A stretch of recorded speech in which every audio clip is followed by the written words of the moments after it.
So cameras, drum rolls. Welcome everybody. My name is David, and this is my YouTube channel. And this video in this channel, rather, I think about Figma, how to do design, how to do, tips and tricks on how to do this well on Figma. And in today's video, we're talking about something really cool. That is microcopy. It can be really stressful when you're building products and you're trying to design like error states and forget password and stuff like that, and then you reach a point where the copy is not coming. So lately I've been having this trouble at writing copy for Uncle where my mind is just blocked and I'm just, and then I found this plugin, awesome plugin, really awesome plugin, and this plugin has been really helping me get copies. But before that, like, I wanted to understand what is microcopy, like micro, yeah, Google takes a, yeah, microcopy. So what exactly is microcopy? And microcopy, the term microcopy refers to the tiny tidbits of copy found on websites, applications, and products. Right? This is off Google and this is direct. This is really basic, and this is what microcopy is. So let's get back. Wipe this away. Let's get back into Figma. So let me show you another example of microcopy. Right? So it doesn't look like this is taking off Figma community, and basically this is really helpful. Ideate Das, I don't know his full name, but then you follow him on Twitter.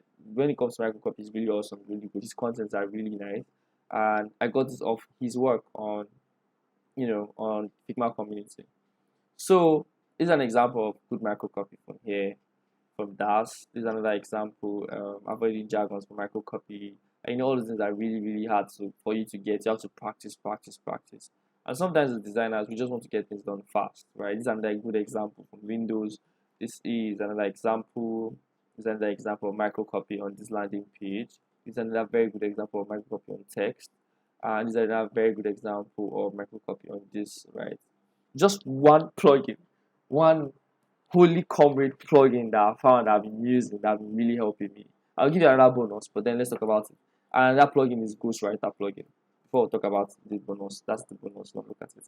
And Ghostwriter plugin has been really good. Like, honestly, this plugin really helps get copy fast, especially when you're talking about payment errors, login errors, forget password. And it has also been helpful for me as an tech designer. So, like, let me show you an example. UX Ghost. I'm gonna have UX Ghostwriter. When you have it installed, you go back to where you want to get your copy done. For imagine, so what you do is once you have this kind of form, you select text and then you look for the plugin. There are many ways you can get a plugin. You can right click and then go to plugins and then search for the plugins here. One way I like to do this, because I know the plugin off head, all I like to do is select the text and hit Control and P on my keyboard. It could be Command P for iOS users, and then I search for the plugin. I know it's Ghost, so I just like UX writer, see it goes right and select it, and that's all. Then I usually wait because my system is slow. So when the plugin is live, it comes up like this, and then you can see file errors, system errors, input errors, sign up errors, server errors, permission errors, payment errors. You can easily just select one for me. Let's say permission errors now, no permission tags, and this is no permission to perform a tag. So you can have copy from here. Tell the user that you have only view access, you can't edit this files, carry tags out, contact the admin.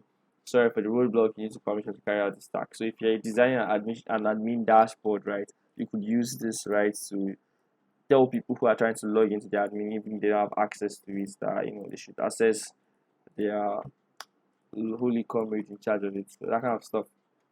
So you could then use this as a copy for it. You could just easily get this ASAP.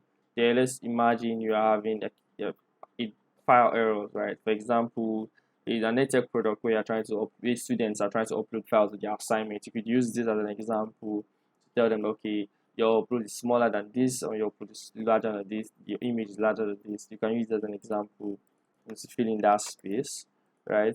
And another example is that's for file errors, right? Another typical example is for payment errors. So you have students paying for probably a textbook on a edtech product, and they're paying for a textbook online on your learning management system. You could use this payment gateway error that, okay, you are facing some technical issues and you should resolve it shortly. All of this really easy. Just copy it, then Ctrl V, paste it, and you have it automatically. And you can then edit it to fit whatever you want. You can use that. Sometimes it works as inspiration for me because it doesn't actually fit directly into the situation I want it to fit in. So I just use that as an inspiration, and it works and solves that problem. So that's it for this plugin, honestly. And this plugin is awesome and it really helps me. You should go check it out, download it, use it, make you faster, to make you work faster for getting copies and ideas for micro copy states. And the bonus, you already know, is content writing. Is content real. I'm sorry, content real. Content real from Microsoft and Eugene. So now, Eugene, I don't know how to pronounce the other name. So I love Microsoft design systems and everything about Microsoft design, right? Because I feel they put a lot into it and it makes sense to me. That's why I use content real off the bat. I've been using content real for a longer period than you've been using like Ghostwriter. I just look for something else. That's why I found Ghostwriter. But then content real really helps. Full names, and content real is so awesome that it works in. For example, let me show you how content real works. Right. So now imagine we have this, right? I want to put all different copies here. For example, maybe their emails or something. You can select all of this. Come here, go to plugins, and activate content real. CTC content real here. Now, content real is going to come up, and then you're going to go to text option, right?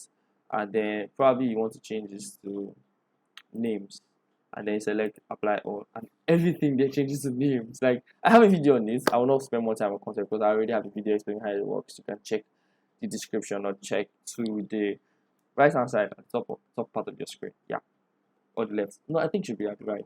And then you should also check at the end of the video. I'll put the video there talking about the plugins, right? Where I talked about content real. So that's example of how to use content real. That's like an update. So we're going to leave it as a star because I like a star. So I think that's all. That's all I have for you guys. Also, plugins that really help for content writing, and not content per se, like copywriting, microcopy, that makes things really fast for you. So you check them out. Ghostwriter, content writing. That's all I have for you for this week. Catch me later next week, or I'll catch you later next week, 4 p.m. Nigerian time. No, not Nigerian time, like West African time. But then, see you next week, guys. Thank you all for sitting down. Thank you for watching this video. Don't forget to like and subscribe and share. Bye. Have a nice day.